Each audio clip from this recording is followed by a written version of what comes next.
These tires are getting chewed up a bit. Hold on. To keep up the tradition, I'll share my first impressions right away. Let me have a sip first.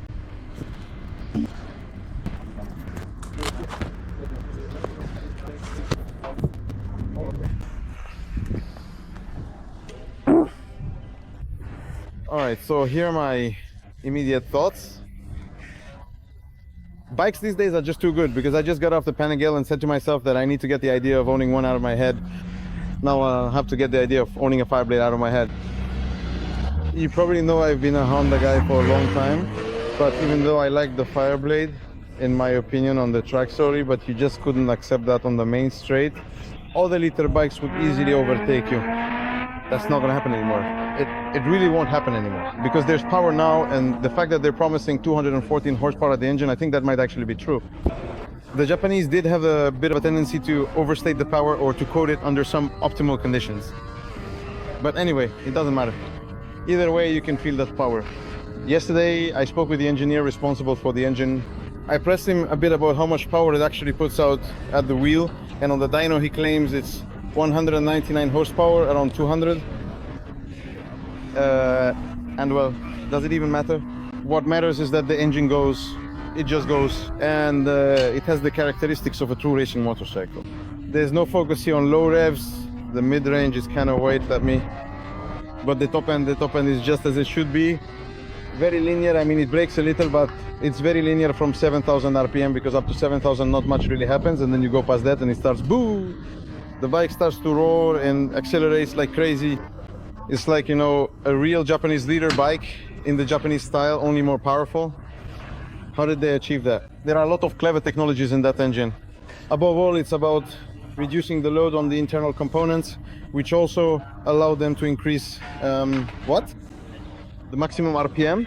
So now it revs up to 14,500 RPM.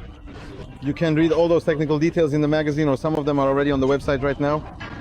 But what's more important is go up to the motorcycle. Which one is my motorcycle? There's a free motorcycle over there.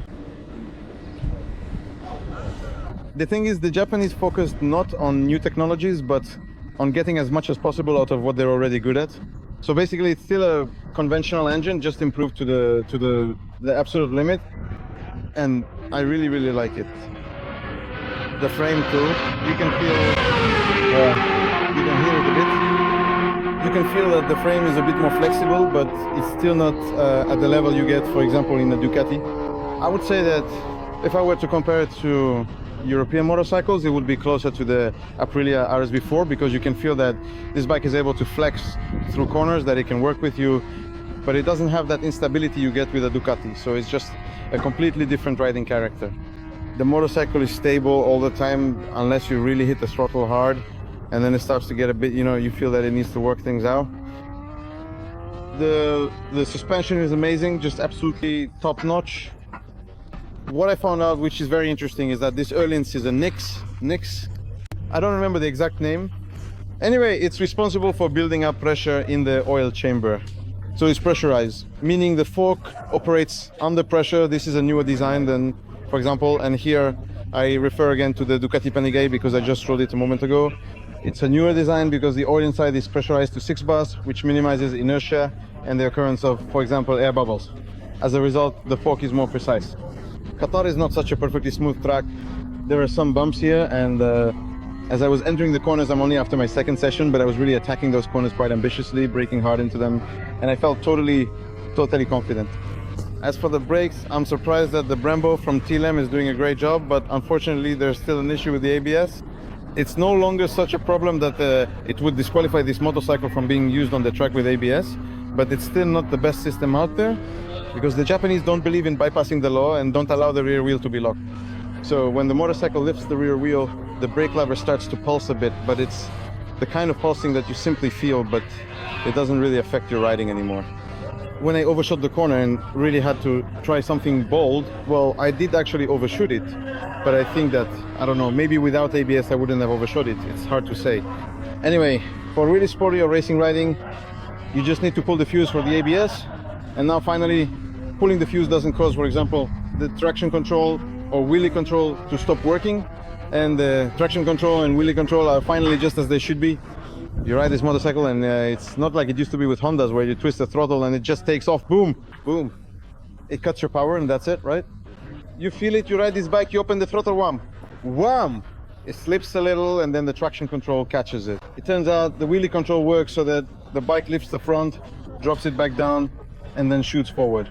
The burst forward would be even greater if it weren't for some odd gear ratios, because here we have street gearing, and imagine that on the starting straight there's no need to shift into fifth gear, because all you have to do is twist the throttle and the display shows 299 kilometers per hour. Interestingly, and I'm not sure if this is true, but I think it is, this motorcycle is electronically limited to 299. When you exceed that speed, the throttles are partially closed. It's almost unbelievable to me, but apparently that's what the law requires, and that's how the blade is made. Jesus, I'm so excited. These are my first impressions. We still have 2 more sessions ahead of us, each about 30 minutes each, where we'll be able to ride, go up and down, and work a bit on the bike settings. Because the settings of the semi-active suspension really changed the character of this motorcycle. At first, we rode in sport mode for the first session, and it really felt a bit sluggish when it came to changing direction. We switched to trek mode, and immediately the bike responds much more energetically. It's a little less stable, but these are just minor instabilities, especially compared to well. Again, I'm referring to the Panigale. But it'll be a fun, evenly matched fight though, with a completely different approach when it comes to, for example, Honda, Ducati and BMW, because they all have a completely different concept when it comes to designing a sport motorcycle.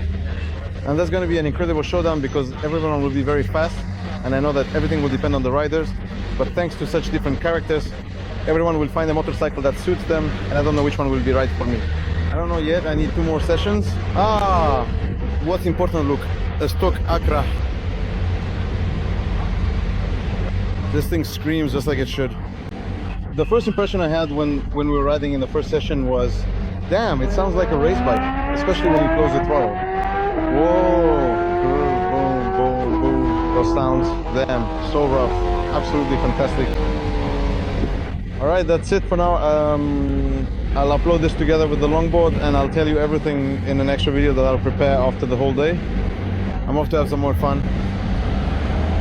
Work,